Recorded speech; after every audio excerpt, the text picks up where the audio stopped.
Jornal da Globo. Oferecimento Banco Rural. A evolução do banco.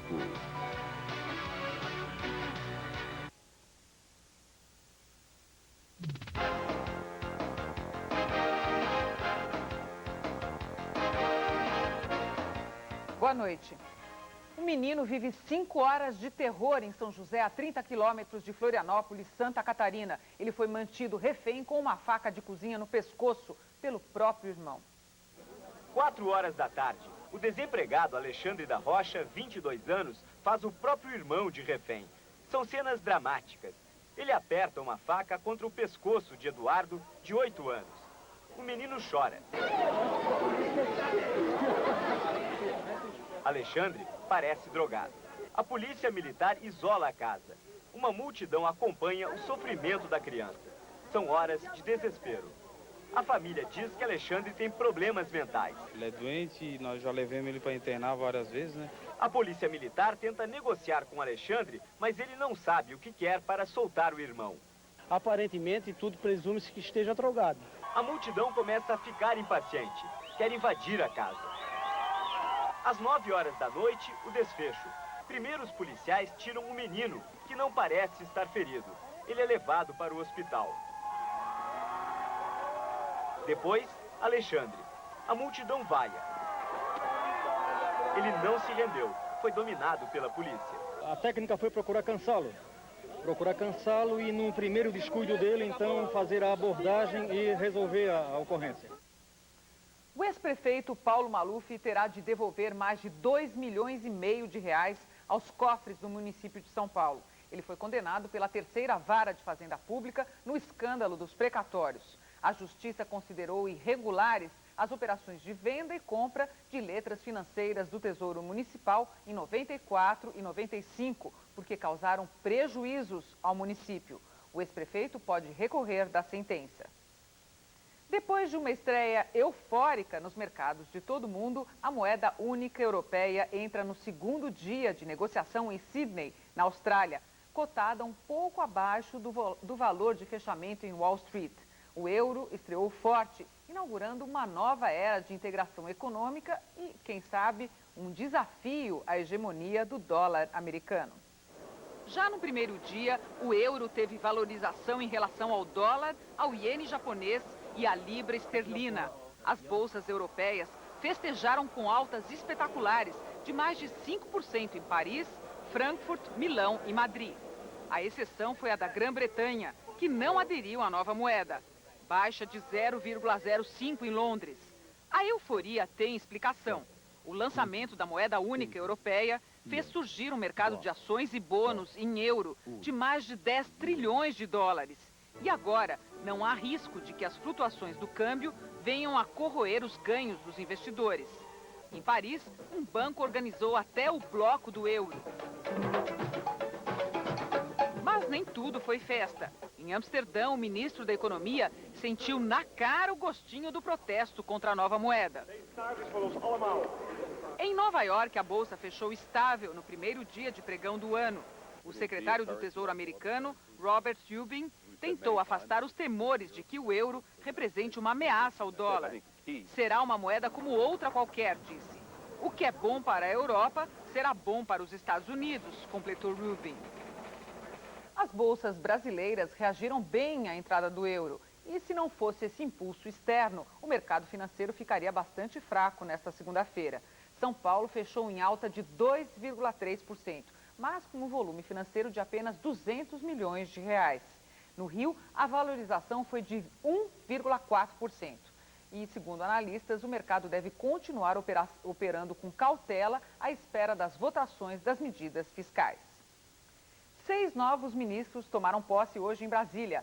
Celso Laffer, do Desenvolvimento, Indústria e Comércio, Elcio Álvares, da Defesa, José Sarney Filho, do Meio Ambiente, Bresser Pereira, da Ciência e Tecnologia, Rodolfo Tourinho, das Minas e Energia e Pimenta da Veiga, que assumiu o Ministério das Comunicações na cerimônia mais concorrida do dia. É que ele vai acumular também a tarefa de articulador político do governo.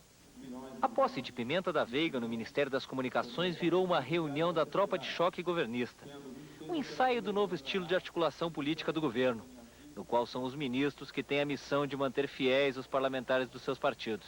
Já comecei a conversar para tentar ajudar a organizar as votações e outras medidas políticas que o governo deve adotar. O primeiro teste para a influência dos ministros já está marcado. Na quarta-feira, o Senado quer votar o aumento da CPMF. Além de ser uma proposta polêmica, ela é uma emenda à Constituição. E para ser aprovada, precisa do apoio de 3/5 dos senadores. Além disso, existem 62 medidas provisórias na pauta da convocação extraordinária. Entre elas, a que aumenta o imposto de renda das pessoas jurídicas e a que aumenta o imposto sobre operações financeiras, IOF. Para vencer, o governo vai ter que colocar em plenário bem mais parlamentares do que hoje. No primeiro dia da convocação extraordinária, só apareceram 35 dos 81 senadores e 77 dos 513 deputados. Desta vez, a Justiça suspendeu o pagamento dos R$16 mil de salário extra que os parlamentares receberiam pela convocação. Mas mesmo assim, o presidente da Câmara aposta em plenário cheio. Aquelas medidas que forem indispensáveis ao país, o Congresso terá sensibilidade para aprová-las. Dívidas bilionárias com fornecedores e funcionários públicos, falta de dinheiro para manter serviços essenciais, sonegação de informações de quem deixou o poder. Essa é a situação encontrada pelos novos governadores no primeiro dia de trabalho. No Rio Grande do Sul, o governador Olívio Dutra denunciou o desaparecimento de arquivos públicos dos computadores de várias secretarias. O novo governador determinou uma devassa em contratos firmados pela equipe anterior e já avisou que pretende renegociar a dívida do Estado de 7 bilhões e 900 milhões de reais. No Rio de Janeiro, o governador Antony Garotinho também teve problemas com arquivos apagados de computadores. O governador revogou 5 decretos assinados no último dia do governo anterior. Um deles autorizava 460 contratações. Antony Garotinho é outro que quer renegociar a dívida do Estado, de 21 bilhões de reais. Posso até não pagar, mas eu primeiro quero abrir o diálogo para amanhã não ser chamado de intransigente, radical. No Mato Grosso do Sul, o governador Zeca, do PT, encontrou as portas da Secretaria de Finanças arrombadas. O salário dos servidores estão atrasados há 3 meses. No Espírito Santo, o governador José Inácio enfrenta uma situação parecida. Os servidores não recebem desde outubro. A folha de pagamentos consome 95% do orçamento do Estado. Em Minas, o governador Itamar Franco já decidiu. Não vai pagar a dívida de 18 bilhões e meio de reais com o governo federal.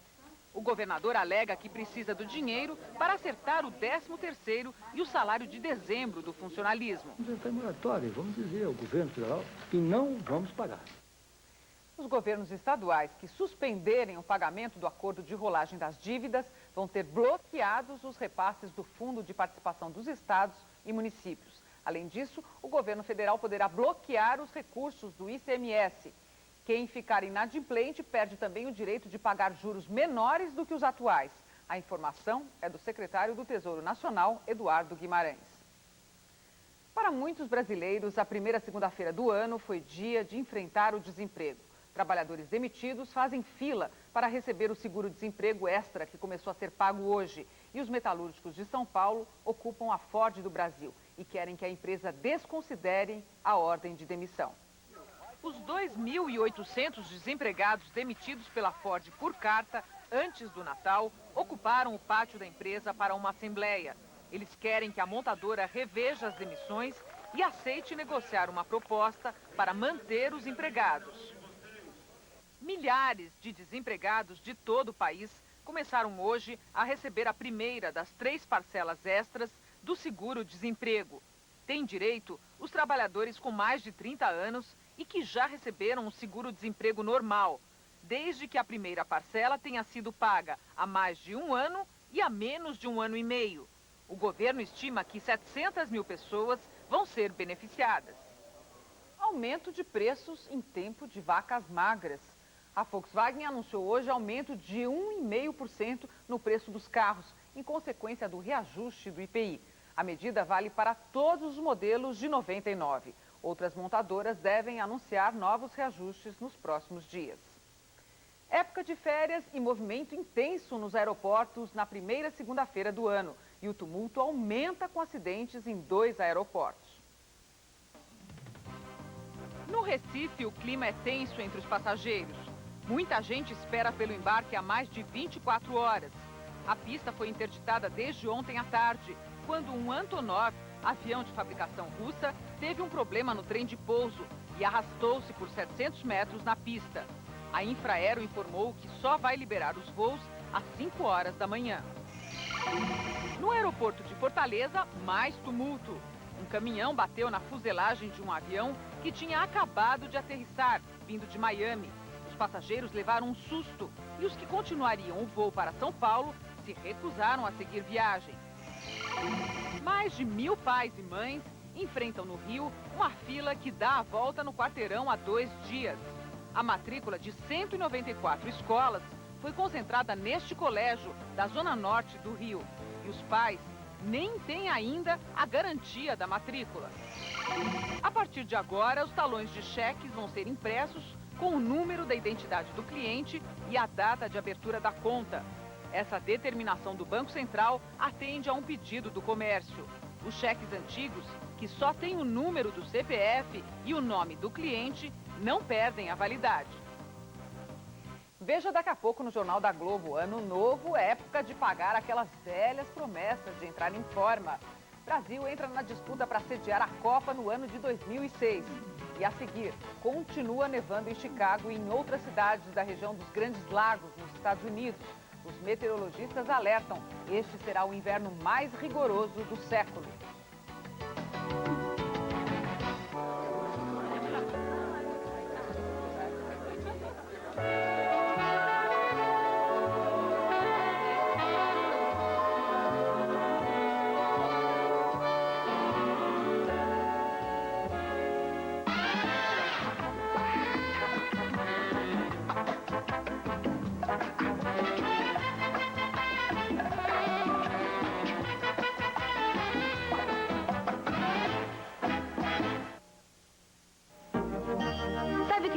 Quer fazer nessas férias? Quer fazer uma viagem, conhecer lugares diferentes, pisar onde nunca pisou? Quer fazer amigos, encontrar outras turmas, falar sobre outros assuntos? Sabe onde ele pode fazer tudo isso? Dentro de casa e dentro de um bom livro. E você? Quer mais algum motivo para incentivar o seu filho a ler mais? Brasil 500 anos, todos pela educação. Apoio Banco Itaú. Torre de Babel, últimas semanas. Ângela consegue escapar da prisão. Ninguém vai estar salvo. E começa a sua vingança. Levaram tudo, Carlito. Tudo. Minhas joias, os dólares, os francos suíços. Quem é que sabia? Só pode ter sido a dona Ângela. Nesta terça, depois do Jornal Nacional, Torre de Babel.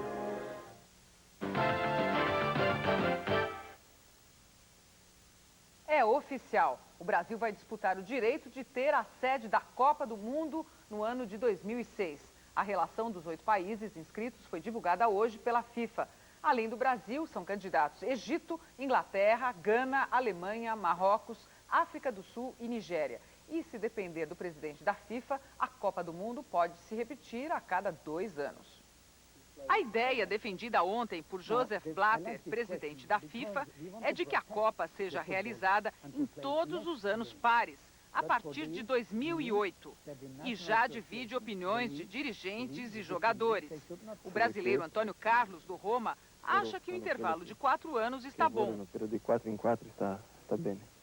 Bierhoff, do Milan, diz que primeiro é preciso pensar nos campeonatos nacionais. E o brasileiro Leonardo, também do Milan, gostou.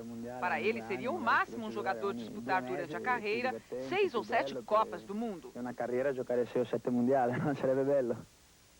A temporada 98-99 da NBA, o basquete profissional norte-americano, está por um fio. Representantes dos jogadores e da liga não conseguem chegar a um acordo financeiro. Os prejuízos já ultrapassam 10 bilhões de dólares. O dia D acontece nesta quinta-feira, quando será feita uma última tentativa. Se os jogadores não diminuírem as suas propostas, a temporada vai ser cancelada oficialmente pelos donos dos clubes. Nevasca americana faz novas vítimas. O mau tempo mata 57 pessoas no meio oeste americano. E o inverno mal começou. O fim de semana no meio oeste americano foi um inferno. A segunda maior nevasca da história de Chicago parou a cidade. 60 centímetros de neve em 24 horas. Fecharam o aeroporto mais movimentado do mundo, o de Chicago, e outros 170 aeroportos no país. A maioria já reabriu, mas a confusão continua. Filas de passageiros, voos atrasados, férias estragadas. A mulher, que só tem uma semana livre por ano, perdeu 3 dias no meio do caminho e decidiu dar o bolo no patrão. Vou ligar e dizer, olha, não deu para chegar. Não deu para muita gente que tentou nesta estrada de Indianápolis. A pista é limpa, aberta e fechada logo depois. Movendo sentido leste, a tempestade chegou à noite no nordeste americano. Exércitos de caminhões limpam a estrada, carregadeiras desaparecendo na noite branca. E uma manhã em que, para as coisas voltarem a aparecer, foi preciso cavar, cavar, cavar. Um esforço tão grande na temperatura muito abaixo de zero que muitos corações não aguentaram. 35 pessoas morreram tirando a neve com a pá. Outras 13 morreram em acidentes. O pó azulado é sal para derreter a neve e tentar manter a normalidade. Mas em tempos de neve, quem vai enfrentar o mundo lá fora deve se adaptar. Usar nos pés o que manda a tradição. A tempestade já está sobre o oceano, mas vai continuar nevando em Chicago e outras cidades da região dos Grandes Lagos. Dessa vez, Nova York escapou. Mas não faltarão oportunidades. Ainda estamos na primeira quinzena do inverno. E os meteorologistas estão prevendo que este vai ser um dos invernos mais rigorosos do século. Veja a seguir, o euro nasce forte na Europa, mas em alguns países a nova moeda está provocando reações dignas de um pastelão.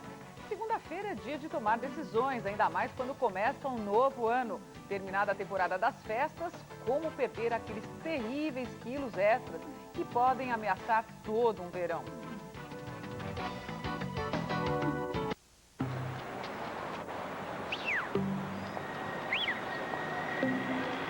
Contrário. Do outro lado.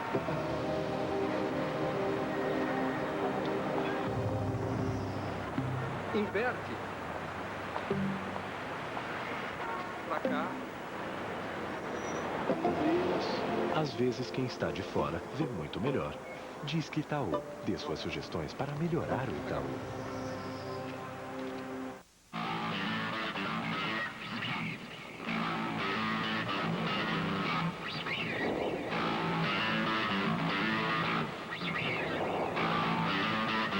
Com as drogas, você precisa sempre mais.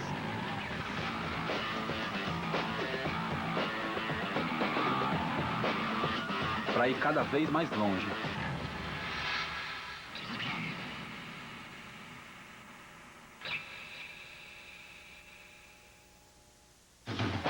Nesta segunda, em Intercine, Mel Gibson, Robert Downey Jr., 2 pilotos numa alucinante aventura na Guerra do Vietnã. Air America, loucos pelo perigo. Nesta segunda, depois do Jornal da Globo, em Intercine.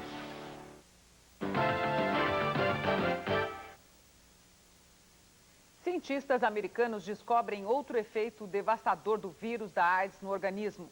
Além de destruir as células do sistema imunológico, o HIV impede o nascimento de novas células.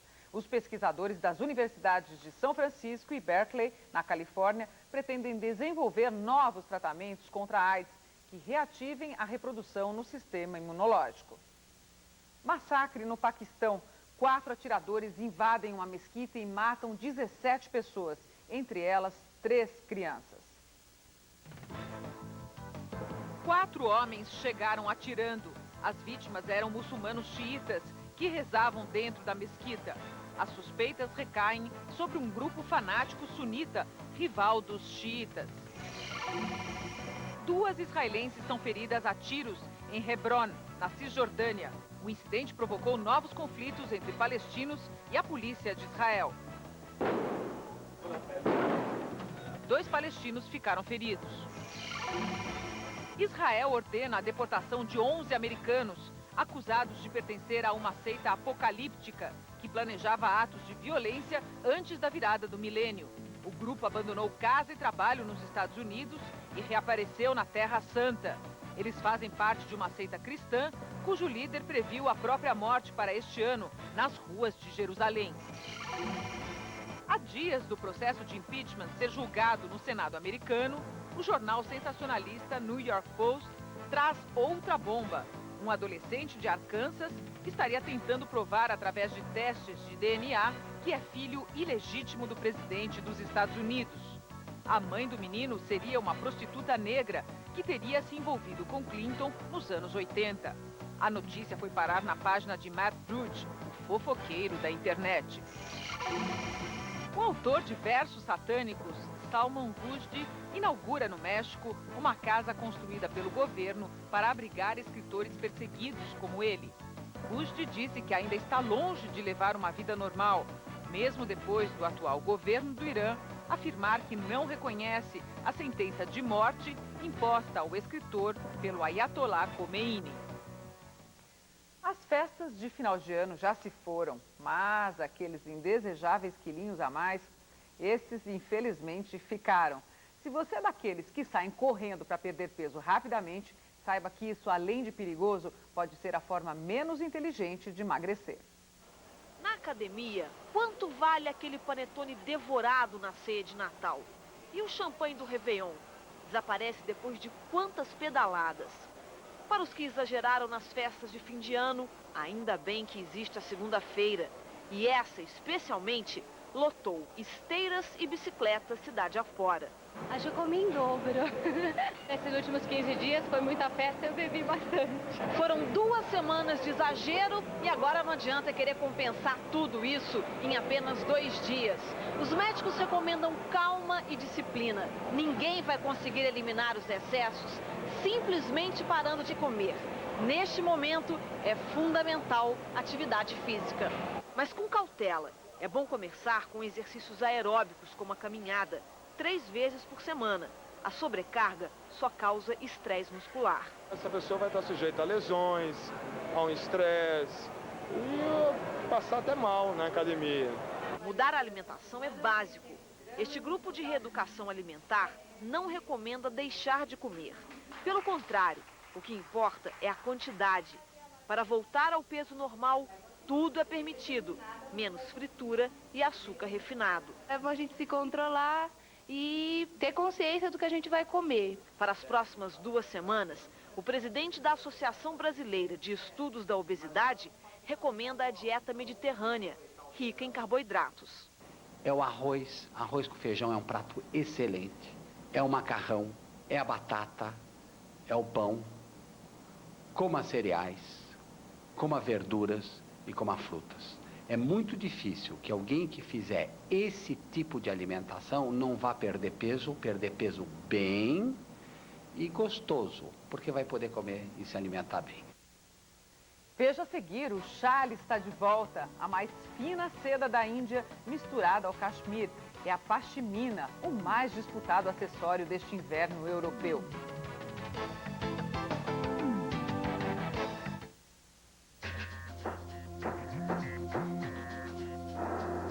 Nós, brasileiros, viramos especialistas em crise.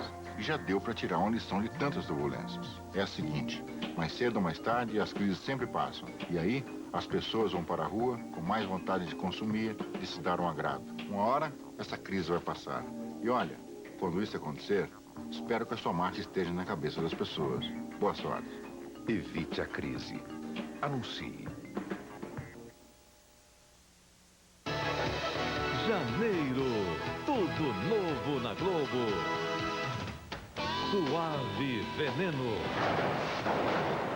Ela testemunhou um acidente e acabou assumindo um de seus primeiros casos como advogada.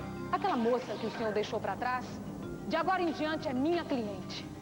E é no interesse dela que eu vou lhe processar.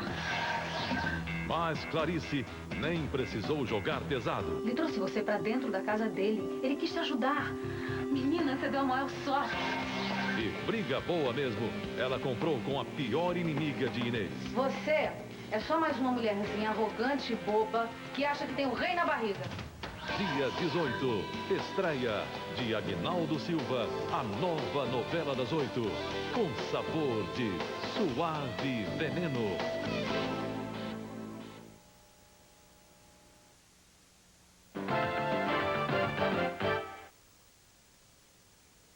inadimplência bateu recorde na capital paulista em 98. O número de consumidores com prestação em atraso superior a 30 dias aumentou quase 50% em comparação a 97. A boa notícia, também recorde, é que mais gente limpou o nome na praça, um crescimento de quase 70%.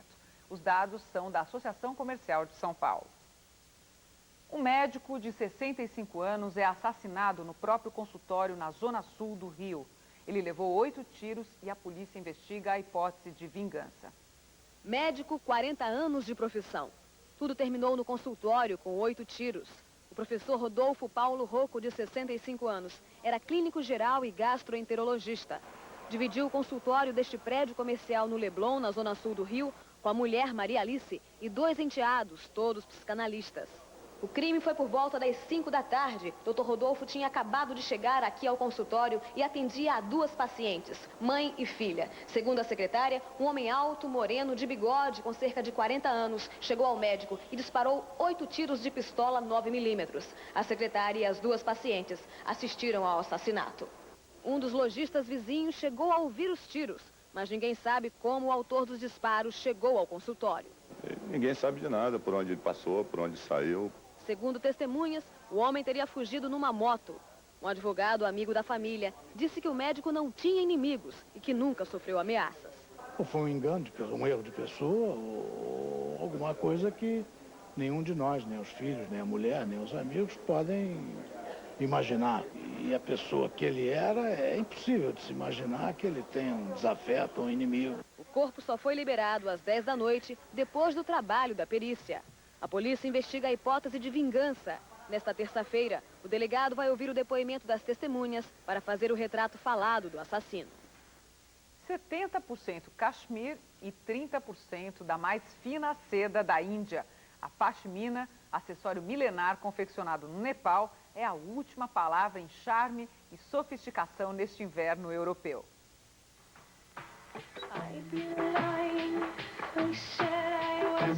A roupa revela quase tudo. A classe social, a aspiração, a sexualidade, a capacidade de renda, a autoestima, a inteligência, a imaginação.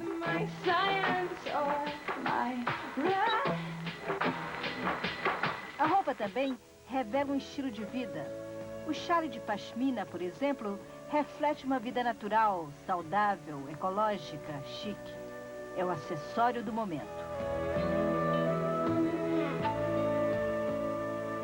Na verdade, o pashmina é conhecido desde centos e centos de anos na Índia. E também faz parte, como eu dizia antes, de o dote da mulher. Como a mulher se casa, ela dava isso de presente para o marido. E faz somente 6 meses que de repente foi muito de moda.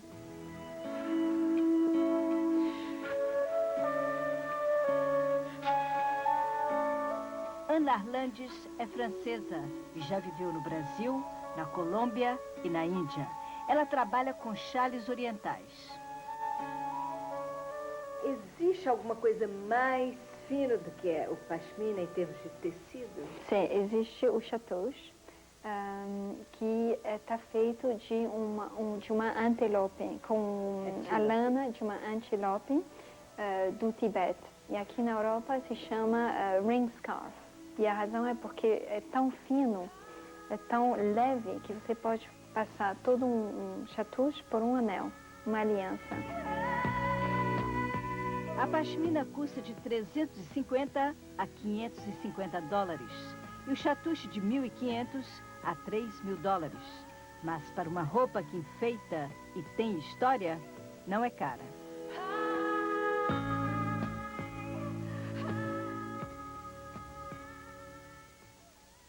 Uma boa noite para você e até amanhã.